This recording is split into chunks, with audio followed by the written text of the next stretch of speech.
Heartily welcome to all of my students in a Solve tutorial. So, today topic is so interesting. You are requested to like and subscribe our channel and please don't forget to press the bell icon button guys. Right. So, let us continue our video. तो हमने topic पिछले topic में ये discuss किया था कि भैया integer क्या होता है, फ्लोट क्या होता है, स्ट्रिंग, जो बेसिक चीज़ें हैं वो डिस्कस किया। बुलियन में अभी आप लोगों के साथ डिस्कस नहीं करना चाह रहा हूँ, उससे पहले मैं कुछ ये दिखाना चाह रहा हूँ कि वेरिएबल्स में भाई भी कुछ टाइप्स होते हैं। ठीक है, अब थोड़ा वो टाइप्स नहीं कि हाँ भाई इसे के अलग अलग पार्ट होते हैं, बट वेरिएबल्स को भी आप अलग अलग तरीके से डिफाइन कर सकते हैं। ठीक है, जैसे घिया देखे हो ना, दिल्ली में घिया कहते हैं, यहाँ कद्दू कहते हैं। कद्दू की सब्जी भी बना सकते हो, कद्दू का रायता भी बना सकते हो, कद्दू का बचका भी बना सकते हो। उसी तरीके से वेरिएबल्स है, वेरिएबल्स को आप एक साथ कुछ अलग भी कर सकते हो, उसके साथ कुछ अलग भी कर सकते हो, और बार बार आपको वेरिएबल डिफाइन करने की ज़रूरत नहीं पड़ेगी। तो चलो देखते हैं प्रैक्टिकल। तो देखो यहाँ पे मैंने आप लोगों को पहले बताया था इंट के बारे में, फ्लोट के बारे में, स्ट्रिंग के बारे में, बूल के बारे में। बोथ सिंगल और डबल कोट्स में स्ट्रिंग को डिफाइन किया जाता है। स्ट्रिंग भी आगे जा करके और आप लोगों को पढ़ना है। ठीक है, variable name is case sensitive and variable name can not start with a number और एनी पाइथन कीवर्ड। इतना तो आप लोगों को क्लियर है, यहाँ तक तो आप लोगों को कोई डाउट नहीं है। चलो अब आगे बढ़ते हैं। ये पाइथन की कोड तो कल आप लोगों ने देख ही ली थी, राइट। तो जब ये पाइथन की कोड कल आप लोगों ने देख ली है तो चलो इसी पे बात करते हैं। ठीक है, तो जब इस पर हम बात करने जा रहे हैं तो यहाँ से अगर ये ट्रिपल डॉट हटा लूँ, कट कर दूँ, ठीक है, कट, यहाँ से कट कर दिया और मैं जा करके कहाँ लगा दूँ, यहाँ लगा देता हूँ।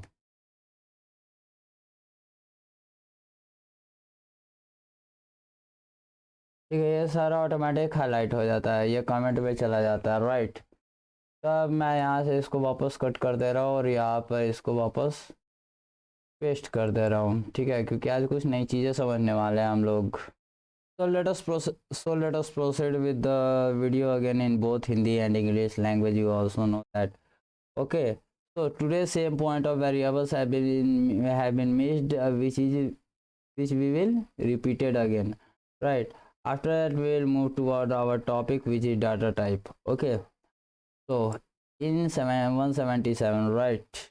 देखो यार, वेरिएबल में एक होता है कलेक्शन ऑफ अनपैकिंग।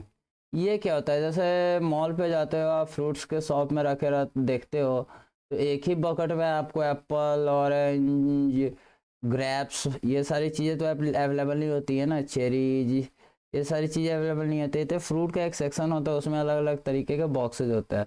तो जस्ट लाइक मैं एक वेरिएबल बना लिया, एक बॉक्स बना लिया, जिसका नाम, एक रैक ही बना लेता हूँ जिसका नाम मैं फ्रूट रख देता हूँ। ठीक है, अब इस फ्रूट्स के अंदर, राइट, फ्रूट्स के अंदर मैं एक ब्रैकेट है जो बिग ब्रैकेट के नाम से जाना जाता है।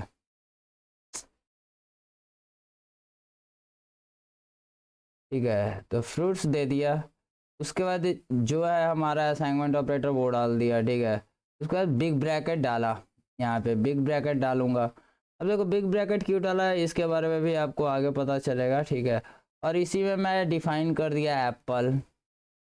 ठीक है, फिर ब्रैकेट के बाद डबल कोट्स के बाद फिर मैं कॉमा दिया, याद रखना ये, फिर स्पेस दिया, फिर यहाँ पे डिस्कस किया ग्रेप्स।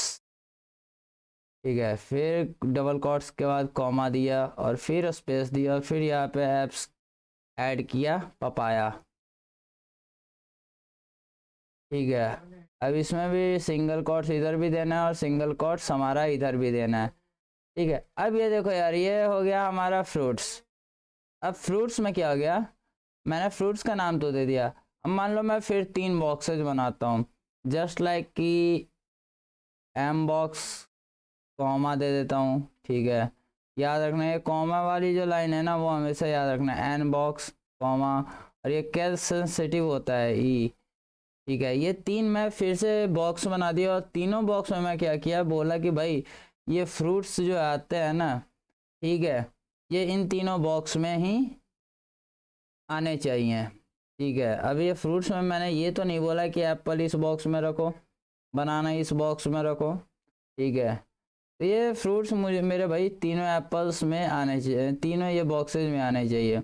अब मैं यहाँ पे क्या कराऊंगा ना कि आउटपुट के लिए प्रिंट कराऊंगा पहले एम, ठीक है, एम को प्रिंट कराया, उसके बाद सेम प्रिंट कराऊंगा मैं एन, ठीक है, उसके बाद फिर मैं सेम प्रिंट कराऊंगा ई, ई को मैं प्रिंट करवा रहा हूँ, ठीक है। अब देखो यार, यहाँ एम जो है ना ये डायरेक्टली एप्पल को ले लेगा, क्यों? क्योंकि ये भी फर्स्ट ऑफ द वेरिएबल है, ये हमारा फर्स्ट वैल्यू है। तो फर्स्ट वेरिएबल क्या करता है कि फर्स्ट वैल्यू को पुट कर लेता है। एन सेकंड है तो ये ग्रेप्स को लेगा, और ई थर्ड है तो ये पपाया को लेगा। अब इसे मैं टर्मिनल पे प्रिंट करवा कर देखता हूँ, ठीक है, आखिर ये आता क्या है। देखो यार, पहले में इसने क्या आया, सॉरी यहाँ पे स्पेस दे दिया था, ठीक है कोई बात नहीं। पहले में इसने क्या लिया, एम में एप्पल लिया, एन में ग्रेप्स लिया, और सी में पपाया लिया। तो भाई इसे कहा जाता है क्या, इसे कहा जाता है कलेक्शन ऑफ अनपैकिंग। ये भी एक वेरिएबल का रूल है कि आप चाहो तो एक लिस्ट पहले से ही तैयार कर लो, उसके बाद आप एक वेरिएबल को डिक्लेयर करो, और उस वेरिएबल में अंदर आप उस लिस्ट को डाल सकते हो, और उसके बाद जब उसको आप प्रिंट करवाओगे, ठीक है, तो आपका ऑटोमेटिक 0 1 2 के फॉर्म में लेगा, राइट। जैसे मैंने यहाँ फ्रूट की रैक पहले बना दी, ठीक है। अब भैया एक बॉक्स मंगवाया मैंने बॉक्स वहाँ से ऑर्डर किया, मैंने कहा भैया एक काम करना, एक पेटी ना मुझे सेब भेज देना, एक पेटी अंगूर की भेजना, और एक पेटी पपीते की भेजना, ठीक है। और इन तीनों में क्या है, मैंने क्या लिस्ट बनाया था, फ्रूट का बॉक्स बनाया था। तो ये यही तीन होने चाहिए भैया। तो ये क्या किया ना कि एम में ये हमारे ये वैल्यू ले लिया, एन में सेकंड वैल्यू ले लिया, और ई में ये वैल्यू ले लिया, वो भी अपने लिस्ट के हिसाब से काम किया, ठीक है। तो जब प्रिंट एम को करवाया तो एप्पल दिखा, एन को करवाया तो ग्रेप्स दिखा, और ई को करवाया तो पपाया दिखा। तो इसी को कहते हैं हम लोग क्या, unpacking collections, right, unpacking collection. अगर आप इसे इंग्लिश में भी डिफाइन करना चाहें तो आप कह सकते हैं ये collection of value in a list, tuples etc. जैसे मैंने आप लोगों को टुपल्स बताया था ना कि वो डाटा टाइप में आता है, ठीक है। Python allow you to extract the value into variables, ठीक है। This is called unpacking, okay. Python allow you to extract the value into a variable. Python जो है किसी भी वैल्यू को एक्सट्रैक्ट करता है एक वेरिएबल के अंदर, ओके। उसके बाद ये आप चाहो तो तीनों को अलग अलग रन करवा सकते हो। यहाँ तक क्लियर है? तो अब ये तीनों सिंगल कोट्स को यहाँ से हटा करके यहाँ जरा लगा दे। चलो अब यहाँ तो ये लग गया। अब इसी में देखो यार, इसी में दूसरा चीज़ क्या होता है ना कि वेरिएबल का एक पार्ट तो आप जान गए, अब दूसरा देखो, multi variable in one value, ठीक है। अब ये क्या होता है यार कि multi variable in one value, यानी कि मेरे पास ढेर सारे वेरिएबल हैं लेकिन सबकी वैल्यू क्या है, मेरे को सेम ही रखनी है। जैसे मैं एक्स के रैक में भी मैं एक 3 रैक या 4 रैक्स बनाया, जैसे ए रैक बनाया, ठीक है। उसके बाद मैं जी रैक बनाया, ठीक है। उसके बाद मैं एच रैक बनाया, वो भी ठीक है। उसके बाद मैं के रैक बनाया, वो भी ठीक है। चलो यार 4 रैक भी बनाता हूँ, ठीक है। अब इज इक्वल टू, सॉरी यहाँ पे क्या दूंगा, कॉमा नहीं दूंगा, क्यों? क्योंकि इन चारों रैक में मुझे सेम सामान रखने हैं, तो यहाँ पे मैं इज इक्वल टू पुट करूँगा, राइट। यहाँ पे मैं क्या पुट करूँगा, is equal to assignment operator, क्योंकि इन सारों की वैल्यू को मैंने क्या करना है, असाइन करना है, और असाइन इन सारों के वैल्यू को मुझे सेम करना है, ठीक है। तो जब सेम करूँगा, मान लो इसमें मैं कोई स्ट्रिंग देता हूँ, स्ट्रिंग में मैं दे दिया इसमें ग्रेप्स, ठीक है। यार ग्रेप्स के जगह पे कुछ भी फल दे सकते हो यार, आपकी मर्जी है। चिकन देता हूँ मैं, ठीक है। आजकल तो लोग ज़्यादा ही नॉन वेज ही पसंद कर रहे हैं, ठीक है। लेकिन नहीं यार, मैं वेज हूँ ना, रहने दो यार। अब देखो यार, यहाँ पे अगर मैं प्रिंट कराऊंगा, यहाँ पे क्या किया मैंने, 4 बॉक्स बनाया, और चारों बॉक्स के अंदर मैंने ग्रेप्स ही रखा, कुछ एक्स्ट्रा चीज़ नहीं रखा, यानी एक ही वैल्यू को मैंने चारों बॉक्स में रखा। ध्यान से समझना, इसी को कहा जाता है मल्टीपल वेरिएबल इन वन वैल्यू। एक वैल्यू है लेकिन इसके वेरिएबल कितने हैं, बहुत सारे हैं। तो जब मैं प्रिंट करवाऊंगा इसको, तो प्रिंट में देखो अलग अलग करवा रहा हूँ। जैसे ए को करवाया, ठीक है। उसके बाद फिर मैं प्रिंट करवाने जा रहा हूँ इसको, जी को, ठीक है। उसके बाद मैं प्रिंट करवाने जा रहा हूँ एच को, ठीक है। उसके बाद मैं प्रिंट कराने जा रहा हूँ के को, राइट। अब देखो यार, जब ये चारों को मैं प्रिंट करवाऊंगा ना, तो देखना इन चारों की वैल्यू सेम ही रहेगी। ए की भी सेम रहेगी, बी की भी, जी की भी सेम रहेगी, एच की भी सेम रहेगी और के की भी सेम रहेगी। रही ना यहाँ पे सेम? क्यों? क्योंकि भैया मैंने चार बॉक्सेस जरूर बनाया है, लेकिन चारों के अंदर जो वैल्यू मैंने डाला है वो सिर्फ और सिर्फ सिंगल डाला है, ठीक है। इसी के लिए इसको कहा गया multiple variable in a single value, right. यहाँ तक आप लोगों को शायद क्लियर हो गया होगा। अगर कोई डाउट हो तो पहले बता देना भैया, ठीक है। यानी चारों बॉगी में समझ लो हमारे मिनिस्टर साहब भी जा रहे हैं, ठीक है। चाहे उन्होंने सीधी सीधी अपनी फैमिली के लिए ए बॉगी भी बुक किया, जी बॉगी भी बुक किया, एच बॉगी भी बुक किया, के बॉगी भी बुक किया, ठीक है। और इन सब में फैमिली जा रही है मिनिस्टर फैमिली, ठीक है। तो अब जब भी मैं आउटपुट देखूंगा ए जी एच के का, तो उसमें मुझे दिखेगा कि अरे भैया ये तो ऑलरेडी मिनिस्टर की फैमिली, यानी कि एक ही ग्रुप के ये सारे बॉक्सेस बुक है। सेम चीज़ यहाँ पे ये करते हैं। और प्रिंट का यूज होता ही है भाई, जाहिर सी बात है, आउटपुट लेने के लिए ही होता है, ठीक है। तो ये हो गया आपका मल्टीपल वेरिएबल्स इन सिंगल वैल्यू, ठीक है। अब देखो यार, many values in multiple variables, ये भी एक अलग चीज होती है। मतलब समझना, मल्टीपल वेरिएबल्स है, ठीक है, और उसके ढेर सारे वैल्यू भी है। जैसे मान लो कि मैं एक्स ले लिया, ठीक है, वाई ले लिया, ठीक है। यहाँ वैल्यू अलग अलग है, इसी के लिए मैं इज इक्वल टू का साइन नहीं डाल रहा हूँ, ठीक है। जेड ले लिया, तीन वैल्यू ले लिया, और तीनों वैल्यू को मैंने क्या किया कि अलग अलग कर दिया। जैसे एक में रेड कर दिया, ठीक है, फिर कॉमा डालूंगा मैं यहाँ भी।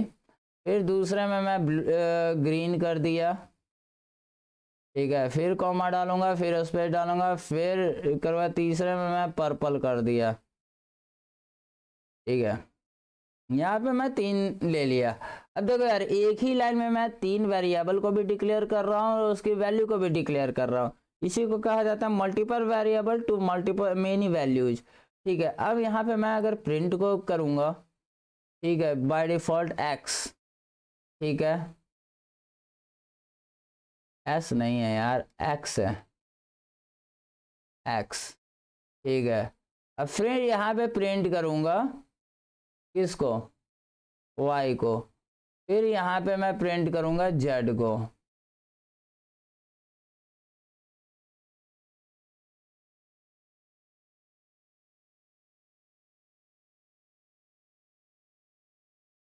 जेड, ठीक है।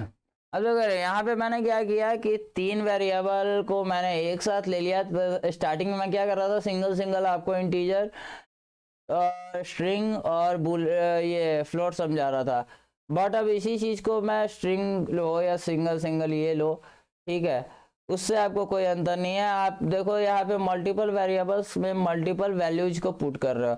अच्छा, आप इसको रन करोगे ना, तो देखो एक्स वाई जेड तीनों का अलग दिखाएगा। एक्स जो है उसका red, Y orange, sorry green, और जेड जो है पर्पल। ये चीज़, ये कॉम्बिनेशन मैंने आपको स्टार्टिंग में ही बताया था, ठीक है। अब देखो यहाँ पे तीन है, तीनों के अलग अलग वैल्यू है। जैसे होता नहीं है बॉगी में, जब ट्रेन में सफ़र करते हो तो भैया सीट नंबर 1 किसी और का होता है, सीट नंबर 2 किसी और का होता है, सीट नंबर 3 किसी और का होता है, लेकिन होता है सब एक ही बॉगी के अंदर है, ठीक है। 172 तक नंबर होते हैं, ठीक है। तो होता तो एक ही बॉगी के अंदर, लेकिन सीट नंबर 1 पे कोई और बैठा हुआ है, सीट नंबर 2 पे कोई और है, सीट नंबर 3 पे कोई और है। तो जब टीटी आएगा, टीटी चेक करेगा, तो पहला देखेगा कि हाँ भैया सीट नंबर 1 कौन है, तो ये रेड है। सीट नंबर 2 कौन है, तो ग्रीन है। सीट नंबर 3 कौन है, तो पर्पल है, ठीक है। तो इसी को कहते हैं multiple variables in multiple value, right. तो आज हमने देख लिया कि भैया हमारे वेरिएबल्स में भी दो तीन टाइप होते हैं, राइट। जिसमें से पहला टाइप तो आप लोगों को पता चल गया, ठीक है, कि भाई आप multiple variables in one value, दूसरा multiple variable in single value, तीसरा multiple variables in multiple values, ठीक है। तो तो ये 3 चीज़ आप लोगों को आगे जा कर के काम आएगी, इसलिए इसे याद रखना हमेशा, ठीक है। अगर इसके बावजूद कोई डाउट लगे तो मुझे एक बार ही कंफर्म करना, ठीक है। तो मैं इस सेशन को यहीं पे क्लोज करता हूँ इस कमेंट के साथ। कमेंट का मतलब क्या होता है कि बाकी सारी चीज़ों को एज इट इज़ रखना, लेकिन उसे एग्जीक्यूट नहीं करवाना। जैसे अब मैं एग्जीक्यूट करवाऊंगा तो कुछ एग्जीक्यूट नहीं होगा, देखो सेव करने दो। उसके बाद कुछ एग्जीक्यूट हुआ यहाँ पे, यही लास्ट जो एग्जीक्यूट हुआ था वही, ठीक है। उसके बाद कुछ भी एग्जीक्यूट हुआ, कुछ नहीं एग्जीक्यूट हुआ, ठीक है। तो यही होता है हमारे साथ भाई कि ये तीनों फंक्शंस आपकी समझ में आ जाने चाहिए, ठीक है।